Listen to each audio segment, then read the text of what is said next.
go. Welcome to Tampa Home Talk with your host, native Tampa real estate girl, Katrina Madewell, a full-time passionate, out-of-the-box thinker with love for home ownership kind of realtor with nearly 30 years of combined mortgage and real estate experience. Tune in every week at this time for expert advice on everything you need to know about home ownership, finance, maintaining great credit, building wealth, and making your everyday life better, and how you can be financially successful today and tomorrow.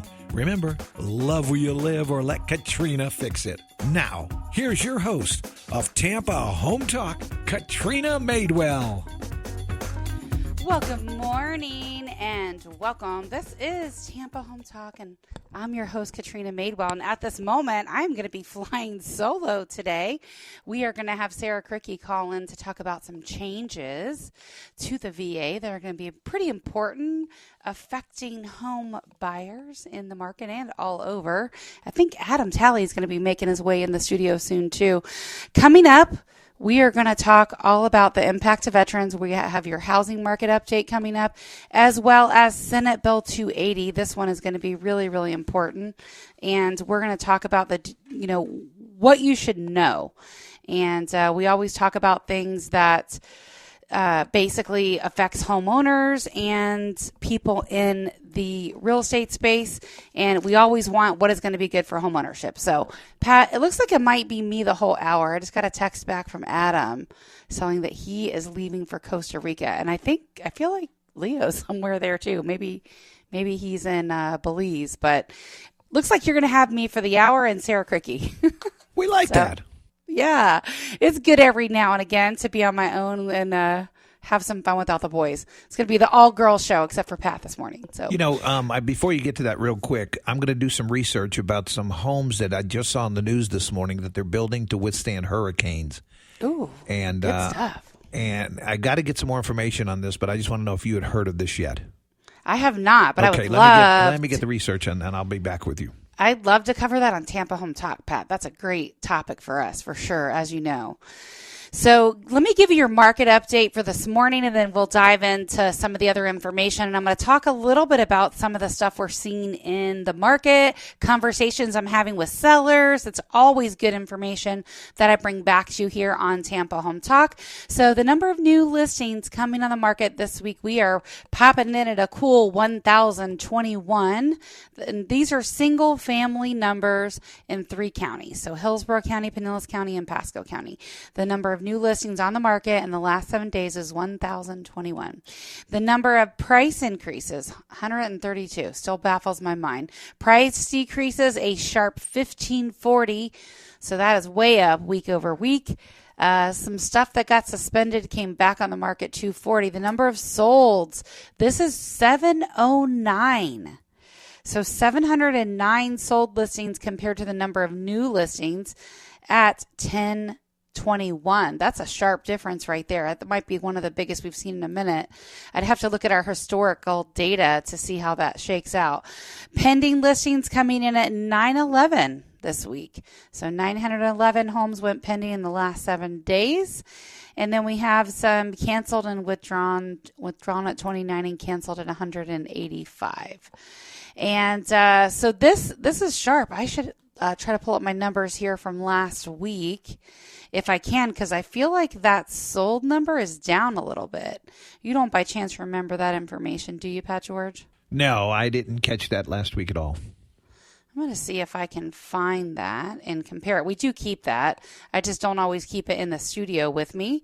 But we definitely have that week over week. So I'm going to try to pull this up here for last week and see how this shakes out. All right, so actually they didn't plug in last week, but I have the week before. I got to get with my team on putting this in. The number of pendings was 762 a couple weeks ago, so we are down a little at 709, and the number of solds was 819, where actually, so hard. I'm looking at the wrong thing. Hold on. Number of solds a couple weeks ago was 819, and we're 709 this week. The pending home sales, pendings are 911, and a couple weeks ago they were 762. So we're seeing that little sharp shoot in the market, it's, solds are down compared to new listings, and the pendings is still above, but we know they don't all close. So really the solds to new listings is the big thing that we watch. We are still at a 4-month supply of homes. And so we talk a lot about the absorption rate here on Tampa Home Talk, and that's how we as real estate pros measure how the market is doing. Now, I want to remind you, because I feel like this conversation comes up every week with home sellers. We are in a seller's market when we have a 0 to 6 month supply of homes. We're in a balanced market when we have a 6 to 12 month supply of homes, and we are in a buyer's market when we are north of a 12-month supply of homes. And so people keep forgetting about the balanced market. I will hear so many times, oh, we're in a buyer's market, but that's people just shooting from the hip. They don't even know what they're talking about. We study this information every single week and every single month when the data comes out from Florida Realtors, and we look very specifically at the Tampa Bay regional area to bring you guys factual information. And the last report that came out was the April report, because May is not yet out. It will be towards the end of the month. We're still in June. And when that came out last month, we were still under a 3-month supply of homes, or I think it was right at a 3-month supply of homes.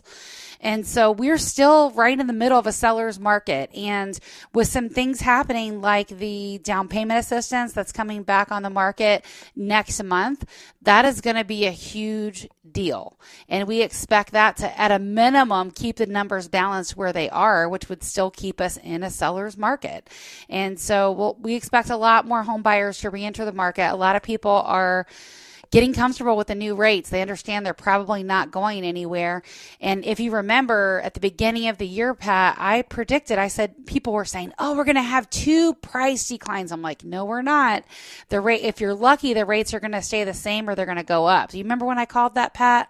Early January, yes. We were talking about that. Yes. So I think the only rate declines we might have, if any, I think would be the current administration right before the election having a rate decline or 2, not because it does anything good for the market, but it's purely a political game, like only just to say, oh, we dropped the rates and here's where they were at the time we left office. I think that would be the only reason why we would see a couple declines, because they're still trying to keep inflation, north of that 2%. And everything is still very expensive. I mean, when you go to the store and a loaf of bread is $4 a loaf, that gives you an idea where we are with inflation. These younger home buyers are having a really hard time trying to buy a home. And it's so different, Pat, from probably when you and I bought our first home, when we were willing to put in some elbow grease and some work, and we knew we had to buy a dirty home, right? And part of it was cleaning it up and making it great. That was pretty much the norm. Yeah, the younger generation, they don't do that. They want everything on demand, ready now. They want everything yesterday. Yeah, they do. And it has to do with that immediate culture. And then the other thing too is the social media. If a young home buyer is interested in buying a home, they're looking at all these gorgeous homes, right? And all the HGTV and the Selling Sunset and all this stuff that we see that really is not reality. And when you combine that with the market that we're in today and how expensive everything is, it's a very interesting dynamic. I don't even know how to describe it, Pat, because I'm old enough to remember the way things used to be before social media and cell phones and all that stuff. And I'm really immersed in the market now. And I'm also young enough to absorb in social media and see what a lot of these younger generations are doing and seeing. And it's just an interesting blend. And I don't know how well it blends, but it's an interesting blend to say the least. You know what I've been hearing a lot now is that because people are keeping their homes and, there aren't new, like just in your report there, how it's changed so much and you were surprised by that, that building or trying to replace a bathroom now, and you've had this on before. When you said to remodel a bathroom, what was your price of a year ago when you did a show on this? I can't remember. I would have to pull that data, and well, let me ask you this: do you think $20,000 is a lot to do a bathroom? No. Okay, well, that's where it's at now. Just a bathroom, a normal bathroom. Yeah, I can't say that I do, and depending on what you're doing and how much of that you're doing yourself. or maybe with a portion of it. Let's say you do a lot of the work on your own. If you're skilled enough to try your hand at drywall or different things like that, and maybe you go buy a vanity from, one if of you do it that way, but the stores. building materials are still, they've gone up so much from a year ago, year and a half, 2 years. They haven't come down. Wood prices have come down a little, right, for the prices Right. of trusses and stuff, but all that stuff is still not low. And honestly, I think it's probably going to take a war or something crazy to get that stuff down where it needs to be, because there's still such a strong demand. And I can't speak for other markets in the country that might be experiencing something different than we are here in Tampa, but I can tell you the demand is still very, very strong. I mean, I met with a young professional yesterday, or two of them, I should say. It's a young couple. They're both CPAs. Not sure how old they are. I didn't ask, but I'd probably say at the oldest, early 30s, but probably mid to latter 20s. And, the young couple, pretty good income, both CPAs, move into Tampa. It's on their radar. We get so much of that. So I think our numbers here are going to be very different than some other areas of the country, perhaps maybe even where they're moving from, like Chicago area. And I just think our dynamics are going to be different for years to come. And, of course, my CPAs, I love them because they're little bean counters. They're smart. They make educated decisions. They're very calculated in everything they do. They don't take a risk. And so, when I ask some of the buyers, just like I do sellers, what are your concerns? About the market, about the process, about buying, about selling. It's one of the questions I always ask people are, what are your concerns? And so the educated people, and we see a lot of this in the home buyers in the market today, they're very educated and they will do their research. And so they have some questions or like some underlying concerns that they might not speak about. But one of the things that he mentioned, which I thought was fascinating, is he said, well, maybe I'm wondering, one of my concerns is maybe the cost of living isn't quite lower there, or like I think it's going to be, or how other people project it to be, right? And then he mentions different things. And of course, some of the concerns from somebody moving out of state is, okay, flooding. Well, does it flood? And what about hurricanes and, the cost of living? What about sinkholes? Yeah. They didn't even mention that. And goodness knows I'm not going to put it on their radar because it will really freak them out. But, as a native Floridian and someone that grew up right here in Tampa Bay, I kind of laugh about it. And I'm like, we have hurricane parties. Like, we don't fret about hurricanes, And then, Pat, it was funny. I shared the Irma story about the hurricane, when Irma had hit Cuba and then went up the coast of Florida. And I shared how we were on a ship. We were on a boat when that happened. And I said, by far out of all the cruises that I've been on, that's probably been one of my favorite cruise experiences. Right, and it always is, because they will dodge those waves, that wind and that storm, and go somewhere else. And a lot of times they have to sit somewhere, so you get an added treat. Yeah. So other than the added time, I was explaining this to them and I said, it was a total fluke because we were mandatory hurricane evacuation.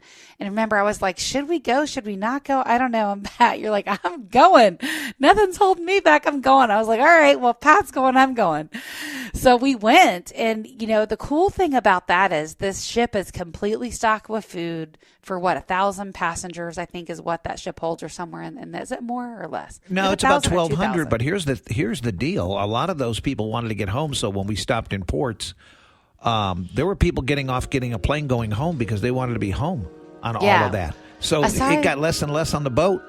Well, aside from that, if you remember, even when we sailed, we were only about a third of the passenger capacity of what it normally would be. Right, they were between the food that they already had stocked, there was no concern about running out of food. And this story is so great. I'm going to have to tell you the rest after the break. Don't you think, Pat? I think you should, but you're going to have to talk to Sarah Cricky first because she's on hold waiting for you after the commercials. Well, I'll finish it really quick and then we'll go into Sarah. Our off-air number, if you've got any questions about any of this stuff, is 813-377-2775. 813-377-2775. That's our off-air number. Off-air number. You can call or text us at 813-377-2775. When we come back, I'm going to wrap up the hurricane cruise story real quick, and then we're going to roll to Sarah Cricky. Oh my goodness, about the VA changes. Back in a moment. Welcome back. This is It's Tampa Home Talk. Thanks so much for hanging with us during the break. And I'm going to wrap up with the story that I was talking about before we left. So really quick, again, talking to this young homeowner moving to the area, and they had some concerns about hurricanes. And I said, as Floridians and a native Tampa Bay girl here, we have hurricane parties. We really don't fret about storms. We have sometimes a month's notice, several weeks, definitely over a week, to plan and prepare for a storm. And we had, when Irma was rolling, when it hit Cuba and then it rolled up the coast of Florida, Pat, George, and I and some other friends, we were getting ready to take the little ship out of Tampa that we've been on many, many times. And it was mandatory hurricane evacuation. So some people didn't fly in. As Pat mentioned before the break, people were getting off and flying home. Just a number of stuff that we saw. So the passengers, Pat said 1,200 passenger capacity. I don't remember. I'm going to go with that. There might have been, 400 passengers, cruise passengers? It was under 700. Crew. I knew that at one count. And it was like a ghost town. It was great. Well, yeah, the ship, you know how if anyone's ever had the complaint on a ship that there's too many people or things are crowded, there was none of that on this ship. You could get in a hot tub. Front row seats to anything that you wanted to see. I mean, it was really incredible. It was very limited people. The bartenders and the wait staff were on it. Like, they knew you by name. They knew your drink. No concerns about running out of food or anything like that. So when we left the port here in Tampa, we went to Cuba, and we were supposed to stay overnight and also have some time in Cuba the next day. Well, because the storm actually hit Cuba first and was coming right towards Cuba, a lot of the performers and stuff there in Cuba actually ended up leaving and going home early. They closed down some stuff because of the storm. So we ended up pulling out. I think the captain said everybody be back on board by midnight or something like that. I feel like everybody was back on board by 10, Pat? Because I feel like the ship left around 11. Oh, yeah, we left earlier because the storm was coming, and the portions of Cuba that we walked in and walked along the water the next day were flooded up into the businesses, and we were that close of it moving toward us. But I mean, remember when the captain said everybody back on board? Right. And we actually left earlier than that, which meant everybody was already back on board. So we ended up going to Cozumel, which was not on the itinerary. That was really cool. So we get all this extra time to go across the Gulf and have a day in Cozumel, which you love. That's one of your favorite places on the planet. Happen to be going there on the Margarita ship in the end of July. Yay. There you go. And the then one out of Tampa now. Oh, wow. That's awesome. And so then we're coming back. And the cool thing about it, mind you, the way hurricanes go, they're not quick. They take their time and kind of roll on their own timeline. And so Irma was currently rolling up the coast of the middle part of Florida. And we're on our way back towards Tampa. And the captain, as they always keep you updated when you're on these ships and there's a storm out in the Gulf, or in our case, the Gulf, usually, he says, well, Tampa is not yet open, but we have a berth available in Port Canaveral. So if Tampa is not open as we get closer, then we're going to go ahead and take the berth in Port Canaveral on the other side of the state, which means they have to go around Florida and up on the other side of Florida. And then they're going to park there. And they said, you guys can get off the ship if you want to, or you can just hang out and we'll bring you back to Tampa. Do you know how many days that would have added, Pat, to our cruise? We would have lost a lot of time there. Lost? We would have gained. Are you kidding me? Well, no, I'm talking about as far as my vacation, what was left from work. Oh, well, you would have been stuck on a ship. So. I know. So great. Anyway, that was our cruise story. So I tell people, literally, I think, especially now that Chris is retired from stormwater, right? He no longer has to work when we have storms that come through, my husband. We got to go get on a ship when there's a hurricane, because I totally agree. Especially if it's mandatory hurricane evacuation, like, no one's going to be coming. If you can get coverage for radio, Pat George, we're in like Flynn. We're going to go do this. So, because everything shuts down, right? There's no insurance being written because there's a storm not only in the box, but on the state. So none of that's happening. Sarah's part shuts down, and literally it's the best. It was one of the best cruises we ever had on one of the smaller ships. How come Sarah Cricky never, she talks here on the air with us, but she never goes on a boat with us? So she did go on that Margaritaville one. Can you guys hear me? Yes. We can hear you. Okay, I can't hear anyone. Oh, well, we'll have to get that I just heard fixed. a few random words. All right. So let us know if you can hear us. Can you hear us yet, Sarah? Nope. There we go. Not yet. Can you hear us? All right. How about now, Sarah? Can you hear us? I can hear you, I think. All right. Talk back. What's my name? Nope. She still doesn't have us, Pat. Oh, you know what? It could be. We're going to have to get that figured out there with Pat George and the engineers. I'll just keep chatting a little bit because I got a few more things to tell you about, and we'll make sure that Sarah can hear us, and I'll count on Pat George to pipe in when it's time to let us know that that's fixed. So one of the things Sarah is going to talk about is a couple of days ago, the VA released temporary guidance with regards to the VA because with this whole real estate commission thing that we talked about a little, not a lot. We're going to talk about it more in the coming months ahead. But essentially, some of the rules of engagement are going to change how real estate commission is paid, how it's disclosed, how things go down. So if you guys as buyers have ever called a realtor and said, hey, I want to go see this house at 123 Main Street. Can you take me today? And they Pop-Tart out and they run over there to go show you the property without making sure that you're pre-approved or anything else.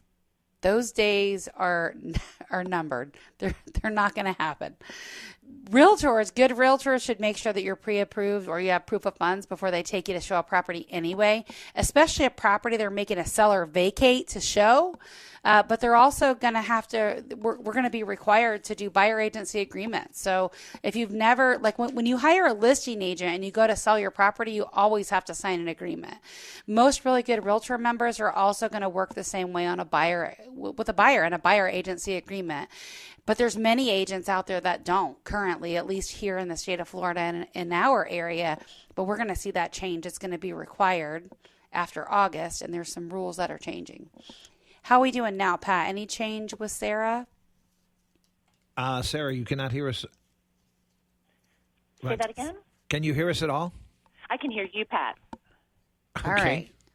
So she can't hear me. Maybe you can relay a little bit of information here, Pat, but tell her, let's go ahead and roll into the changes for the VA. These are short-term changes in the last couple days. Sarah, go ahead and roll into your VA update for us and all of the changes that are happening. We're just going to listen. Okay. Echoing in my ear. I think that'll be wonderful. Okay, doing it now. All right. So, again, what she's saying, this is a short-term policy change, but VA loans and veterans, the Department of Veterans Affairs has what they call non-allowables. And there's non-allowable fees and expenses that the veteran just cannot pay. And up until now, real estate commission has always been a non-allowable for a veteran. And so with these changes that are coming in August, this is definitely going to have to change because VA buyers won't be able to have any assistance because technically speaking, in August, buyers are going to have to negotiate and agree what their commission is going to be for the buyer's agent that they are going to hire. And you're going to have to hire an agent. Even if you think you're not going to hire an agent and you call somebody like me and I have a property listed, you're still going to have to sign an agreement to get in and see that property. Probably the only exception is going to be open houses. And even then, you still want a realtor helping you because otherwise you're going to be signing a no brokerage relationship, which means nobody in that transaction is representing you at all. So it's going to get funky. We're going to report how this goes down in the coming months ahead. We still got a little bit of time, but we're going to have some really fun, cool stories and just information to share on this as we roll through mid third quarter and in fourth quarter. Any update from Sarah? Is she back yet? We're working on her. All right. So while we wait on that, we'll talk about that. But one of the things that I had on my radar here today is to talk about Senate Bill 280. So you know how Leo is up on his Senate bills, man. He's usually all over that. We're going to talk about Senate Bill 280 and why this is very, very bad for Florida. Would highly, highly encourage you to reach out to Ron DeSantis' office and, let him know that you do not agree with this. And I'm going to tell you what this is. And we'll probably have to have Sarah on for maybe the tail end of the third. Oh, well, maybe not. I'm hearing the music. We're running out of time here. We're running the third segment. This is Tampa Home Talk. I'm your host, Katrina Madewell. When we come back, we're going to talk about Senate Bill 280.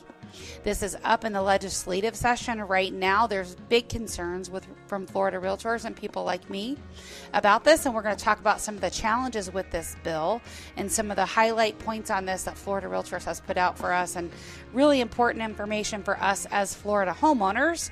You'll want to pay attention to this. Any update yet, Pat, or not yet? We're still working on that with Sarah. Yeah, we got an engineer coming in, so out of the commercial break, we should be fine. All right. Our off-air number, if you'd like to get a hold of us, is 813-377-2775. That's our off-air number. You can call or text 813-377-2775. That's our off-air number. Stick around. This is Tampa Home Talk. We'll be right back. Welcome home. This is Tampa Home Talk. I'm your host, Katrina Madewell. I'm so used to the boys bringing us back out of that segment. It feels like a little void here in the studio today. How are we doing? Any improvement there, Pat George? See if Sarah's with us. I think she is. I think I am too. Good morning. Maybe not. I can hear you guys. No go, huh? Oh, no, she can hear us fine. I cannot hear her. Can you hear her on How the do we air? have the engineer working? Here we go. Sarah can hear me fine, right? Correct, Sarah? Yes. Right. I can hear Katrina as well. I'm not hearing her and what's coming out on the air. Can you talk now? Go on. You want me to try I don't again? think she's coming through on the air, Pat. All right. Try now, Sarah. How about now? There's a very faint noise in the background. Yeah, I don't think this is coming through quite as it should, Pat. We have an engineer here pushing buttons. Yeah. Try now. I'm going to go ahead. Can you all hear me? Oh, I can hear you now. I think she's coming through. Can you hear me? Yes. All right. There we go. Go ahead and have a conversation. The challenges with live radio. Gotta love it. Thanks We to the pushed every engineers. button in here. Thank you, Max. Thank you, Max. All right. So, Sarah, give us a little rundown on this short-term VA intervention here as it relates to Real Estate Commission and the veterans. So we don't have anything carved in stone yet, but that was the announcement Tuesday. What I saw, too, also in the bulletin that I read, Sarah, said that sellers, basically if there's a 3% buyer broker, you said 3% is what they're capping it at? Correct. Okay. So if it's 3%, it says that it doesn't count against their 4% cap on seller concession, which is really good because veterans usually need that. Well, let's talk about that for a second, okay? And I'm sorry, it's still echoing in my ear. Oh, boy. So I'm just going to go through that piece on concession. Oh, now you drop. I don't hear you. Can you hear me now? I can. Okay. So I'm going to talk about sellers just in addition to the normal closing costs. Okay. Yeah. So it's what, isn't it 6% normally? I'm sorry? Isn't it 6% concession normally? I think I lost Katrina. Oh, I'm talking. She can't hear me. Can you hear me, Pat? Yeah, go ahead. You guys are back. Okay. I can hear you now, Katrina. All right. Yeah, I thought it was 6% max concession for the seller paid cost. No, it's a 4% rule, and the seller can pay all of the buyer's normal and customary closing costs. Got it. Okay. Well, some other cool changes coming up is we're going to have more down payment assistance available as of July 1st. Yes, ma'am. Hometown Heroes will be back. We are already preparing applications and files so that as soon as the funds become available, we can start reserving money. How much did they release again? Do you know the total amount of money? $100 million. That's pretty good. $100 million available, and it's up to $35,000, right, that potential home buyers can get? Up to 35, yes. And it's probably going to go quick. So I don't know that it's going to last throughout the year. I think maybe a few months. So we're trying to take advantage of it for every buyer we can. Yeah, so if you or someone you know is looking to buy their first home, they need a little help with closing costs, now is the time to jump on that. You can call or text us. My team and I would be delighted to help you. Just let us know you heard us here on Tampa Home Talk. 813-377-2775. 813-377-2775. Again, that's our off-air number if you want some real estate help, buying, selling, or investing. 813-377-2775. And so Senate Bill 280. Let's chat about this a little bit, and you guys may want to listen, and I'm hopeful that you will share this information with everybody you know. This is up already from the legislative session, and it's on the desk of Ron DeSantis, and this is really, really important that this bill, Senate Bill 280, gets vetoed, because it really strikes a fair balance between the rights of property owners, which I'm always going to be an advocate for. It's really does not, they should have the right, every property owner should have the right to rent their home on a short-term basis, and the ability of local governments to regulate those rentals, right? That should be fair. I don't know that it should be so much state regulation, right? But vetoing this bill would allow lawmakers and stakeholders more time to work through these details together to have a better balance between the private property rights and local government regulation on the short-term rentals. I do think there should be some regulation. So does Florida Realtors in general. But this bill, one of the problems is the bill allows local governments to charge reasonable fees for the process of regulation or registering applicants and also yearly renewals and inspections. And unfortunately, without a defined limit on what these fees can be, there is no assurance that it will be what homeowners might consider reasonable, right? So what realtors want to avoid is potentially leading to this arbitrarily excessive fees, right, being imposed on property owners.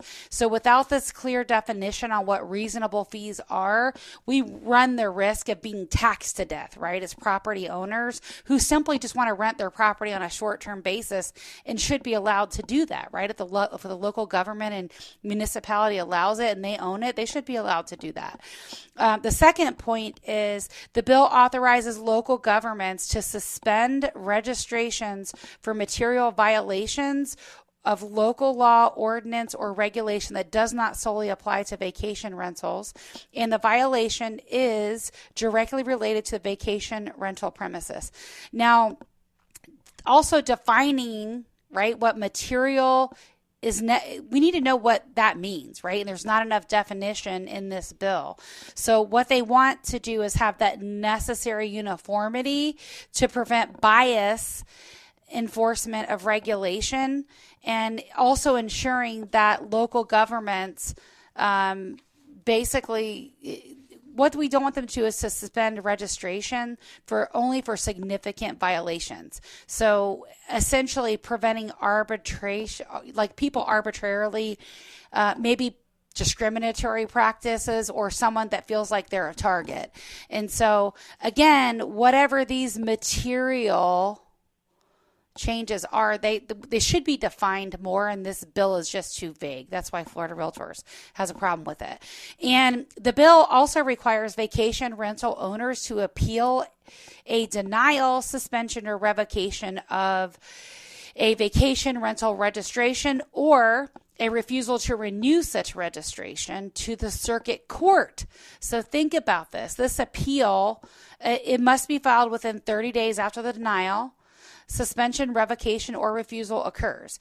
The court has the authority to assess and award reasonable attorney's fees and costs and damages to the prevailing party. This just sounds like so much regulation on a property homeowner. I mean, just think about this. So this appeal process imposes significant burdens for property owners, and it basically demands considerable time, resources for the courts, right, and the property owner to fight local government in the court on what they can do with their property. There's also an inherent uncertainty surrounding the appeal outcomes, really that would exacerbate the stress, the anxiety, particularly those that are reliant on this rental income for their livelihoods, right? If this is tied up and they could potentially have to pay attorneys' fees and costs, I mean, this could be catastrophic to a property owner, which really isn't fair. And the possibility, again, they're saying of court costs, attorneys' fees, and damages to the prevailing party, meaning that it could be that they decide for the municipality and now the homeowner has to pay all of these things. It's just an added layer of financial risk.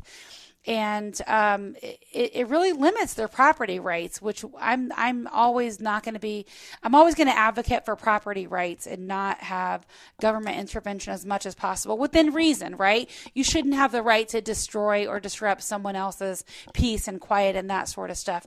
But property owners should definitely have the right to do what they want to do with their property if they're not harming others. And so the bill also allows local governments to revoke or refuse or to renew the registrations under certain conditions, including multiple suspensions, unsatisfied liens, and final orders directing termination of premises as use of vacation rental.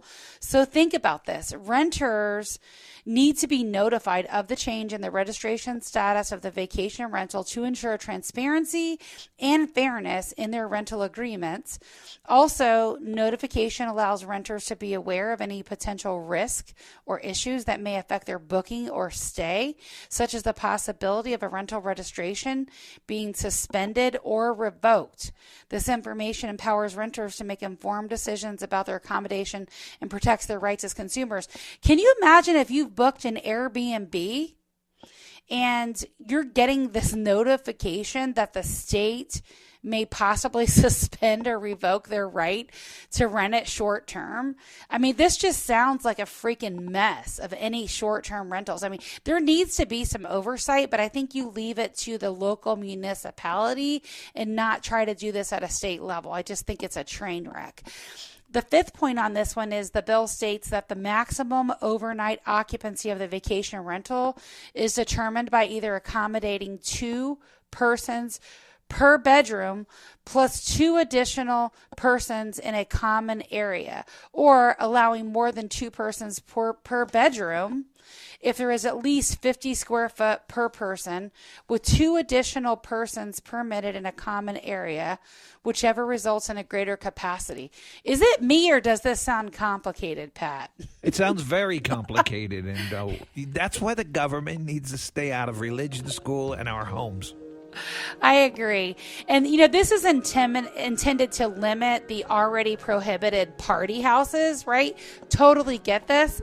But this provision may inadvertently just basically prevent families from choosing Florida as their vacation destination. When you're limiting occupancy by 2 persons per bedroom plus 2 additional persons in the common area, multifamily groups could struggle to find accommodations that they can comfortably fit people, potentially leading to an increased cost for tourists and limiting availability during peak season. So the bill, really, the restrictions on the occupancy, it just may not align with the preferences that families need when they're choosing their vacation place. And so it could have unintended consequences for us as a tourist destination. And I'll share a story with you on this when we come back with myself personally. This is Tampa Home Talk. Back in a moment. Welcome home, and this is our final segment this morning of Tampa Home Talk. I'm your host, Katrina Madewell, joined by my favorite producer ever, Mr. Pat George, in the background. Well, I'm here, but Sarah left, and she sent her regards, and she hopes that you got all of the information you needed. That's okay. That's okay. We're going to finish chatting about Senate Bill 280 here for a minute. Let me see where I left off and what I chatted about and what I didn't chat about. The big thing is let me ask you before you go any further. Yep. Who do you think is making this bill or causing this problem? Do you think it's the Hotel Association? I mean, it could be. They could be some of the big people behind it. It might also be some homeowners where their peace has been disturbed by vacation rentals. Yeah, it's my other one I was going to say, yes. It could be some of the municipalities because some of them, quite frankly, don't know how to manage it or run it or have the capacity to do it. But nevertheless, they don't want a little Daytona on their street. Yeah, I mean, I get it, but it should always still be up to the local municipalities and not Florida as a whole. I mean, I just don't think that's a good thing to do.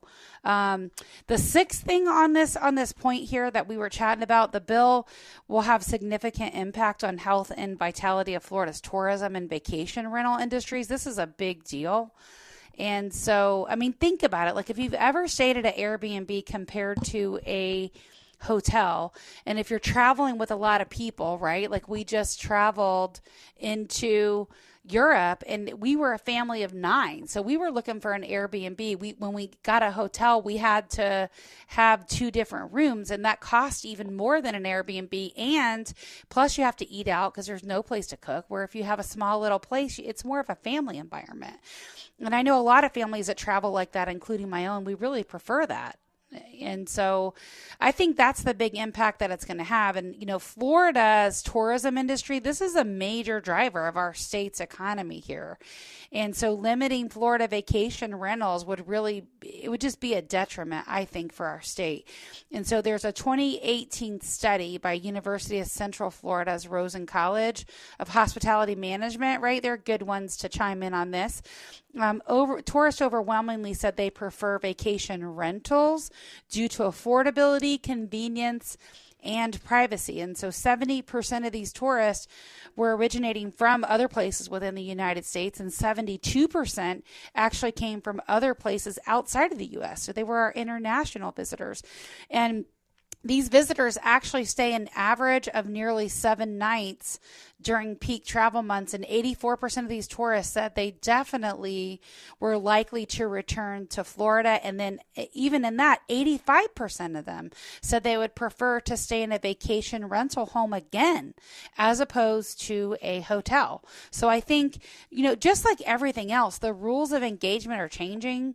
The way we do things are not the same as they were.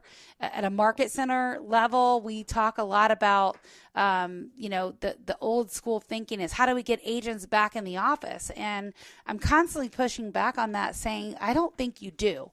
I think people want the right to choose. They want the right to be able to get their training virtually. And I think it's no different here in this hotel property, vacation space. People want the right to rent homes. And so I was talking about a little story, and we got this little place. Beryl did the engineering report, and this was a 3-bedroom, 2-bathroom home that I bought. The whole thing needed to be gutted and renovated from the roof on down to the floor joist. We took out a load-bearing wall and added a half bathroom. So now instead of a 3-2, we're a 1-bedroom, 2.5. And I know it sounds weird, but I did this to open up the space because we wanted to use it like as an event space, or just like an open area where we could hold training and workshops and that sort of stuff. And then it didn't quite work out as planned. So we've actually put that property on Airbnb, and it very comfortably holds 6 guests, right? Just like you would imagine a home of a 3-bedroom, 2-bath would hold 6 guests, right?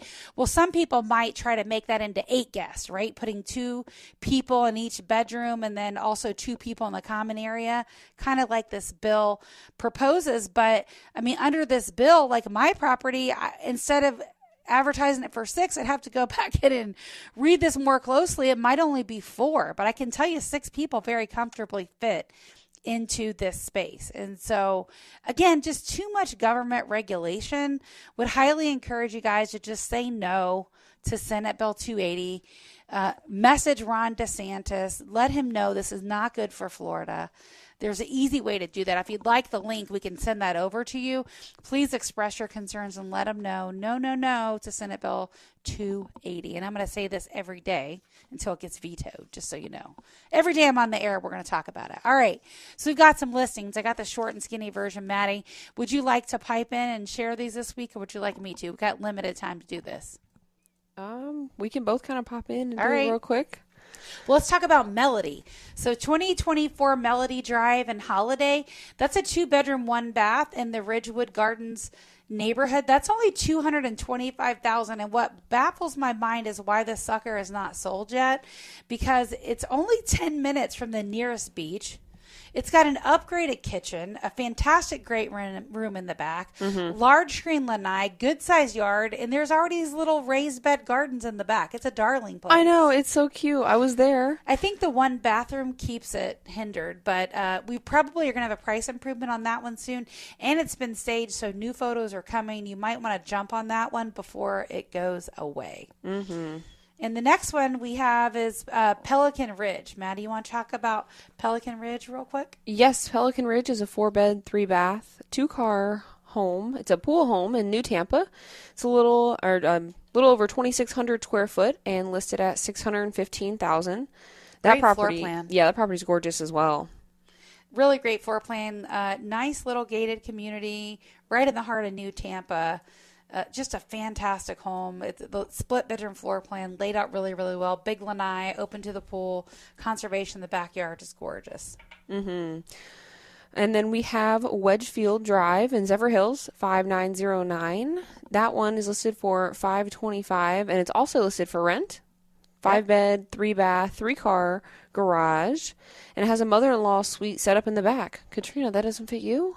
It does. No, it's a little bit different in the area for me, but so this is also for rent for $3,300. And if someone was interested in a lease purchase or a lease option, you're trying to figure it out. I'm surprised it's a Zephyr Hills address. It's definitely on the Wesley Chapel border, but it's a great property if you're looking to lease option, lease purchase. It's superb master primary bedroom. Not allowed to say that anymore. On the golf course, Lake Bernadette, fantastic. Marbled Godwit, we have that one real quick in Weeki Wachi, 335, 3-bedroom. 2-bath, 2-car garage, almost 1,900 square feet on a nearly a half acre. Mm-hmm. And then Clearwater Beach, furnished condo, only $1,600 a month. That one just got listed in the last day. It's going to be snapped up real quick. Oh, yeah, super close to the water. 813-377-2775. That's our off-air number. If you want information on this listing or any of the others, got some information you want to know more about, Senate Bill 280. Call or text me, 813-377-2775. I'm your host, Katrina Madewell. This is Tampa Home Talk. And remember, love where you live or I'm going to fix it. Welcome home. Love where you live or my mommy will fix it. And we're out.